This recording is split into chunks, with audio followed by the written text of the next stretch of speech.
দেখুন আসলে কিভাবে টমেটো গাছে আমার টমেটো ফুলগুলো এসেছে। এবার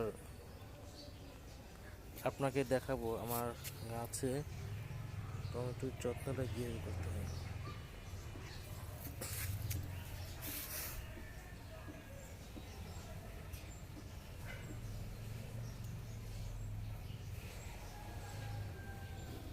নিশ্চয়ই দেখতে পাচ্ছেন ছোট্ট ছাদ বাগান। এপাশে সুরকি মাছ লেগে দিয়েছি আমরা। এপাশে একটা মেহেদি গাছের পাতা আছে, ঠিক আছে।